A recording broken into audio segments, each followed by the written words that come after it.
I don't know if my friend Newt Gingrich would like this comparison, but long before Donald Trump came along, he was a pioneer in ripping the media and going after what he thought was unfair reporting. The thing that I liked about the former speaker is it was said and done, and he didn't really dwell about it. Now here's where I draw the exception then, Mr. Speaker, if you'll indulge my comparison. Donald Trump can't let go of it. He spent a good part of the first portion of his remarks at CPAC today reminding folks of this, telling a crowd that has that view anyway. And I don't know if he's really advancing the ball. I mean, in other words, he can't do that in his address to Congress next week. So if you had to advise him on this subject, taking on the media, dealing with this, singling out people from a gaggle, you know the drill, what would you do? Well, I would tell him to basically recognize, and you and I may disagree about this, I think this is a real war. I think the people on the other side, whether they're the demonstrators at the rally or they're the college professors or they're many of the senior reporters, they are the other team. Some of the stuff that's been done, CNN's total miscoverage of the FBI relationship was crazy. I mean, you look at this stuff and you think to yourself, you know, the New York Times' continual misrepresentation of fact just borders on propaganda of the worst kind. So I think this is a president who understands he's in a long game, that part of that long game is to make sure that his half of America understands how bad much of the news coverage is, because what the newspapers are trying, what the news media is trying to do is establish a storyline which makes Trump hopeless. And what he has to do is establish an alternative competing storyline which makes them false. And I don't think he has a choice. If I were in his shoes, I would kick some of the organizations out. I would flood the White House press corps with lots of people. I would go to Skype a lot more. I would go to local reporters from all over the country. I would take the old Washington establishment head on and be pretty cheerful about it. All right, you probably would, and here's where I'll respectfully disagree. You still took on questions from all comers, Newt. And I can well see your frustration. I see it myself. It is not a balanced media. There is a disproportionate negative stories on Donald Trump. And I always argue, as here we have a lot of time in the news business, 24-hour news channels, business channels.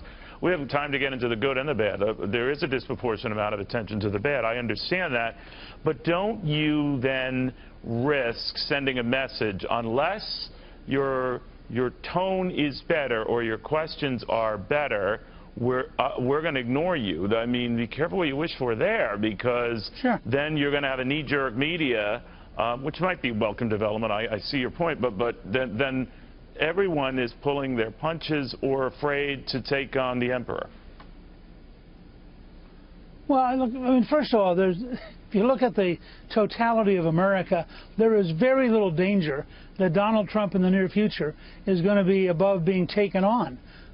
People are going to cheerfully take him on. But I had this experience. Tony Blankley, I remember one time when he was my press secretary, the late Tony Blankley, who's a great, great guy, believed totally in the press, loved the press. And we had one particular issue come up, and the people he liked most deliberately covered it falsely.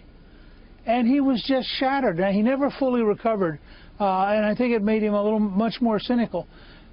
I have never seen, in my career, Ronald Reagan's career, you name it, I've never seen the level of deliberate dishonesty that we're getting out of the Washington Post, the New York Times, and CNN. I mean, some of these stories are so false, and I think it's fair to say to a reporter, look, if you're engaged in absolute falsehood, you don't get to play. I don't care. They can send somebody else.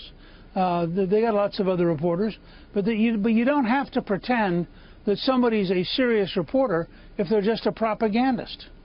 All right, so what you would do is sort of challenge the press to up its game, right? You would be saying, we think you have to be fair to us, but what is fair to you might be very different from fair to the media. And you're right, the media's version of that in particular when it comes to I'm not even saying fair. So what are you saying then? I didn't use the word fair. No, I didn't use the word fair. What I said was, you have to be factual. If somebody walks in and says, I'm going to run the following story, and you say to them it is totally false, and then you prove it is totally false. And you know, my favorite was the woman the New York Times covered who supposedly said Donald Trump had made advances to get to her 16 years ago. And the woman shows up and says, I totally liked him. I admired him a great deal. I told the New York Times it wasn't true. Now, at that point, why would you deal with the reporter as though they were a serious person and give them the dignity of the White House press operation? I see what you're saying there. But all I'm saying, a final thought on this, and just feel free to give me your point of view then, that when we get so distracted by the press, and he has every right in a lot of cases to say they are out to get him. Sometimes that old, line that you look over your shoulder, there are a lot of people back there.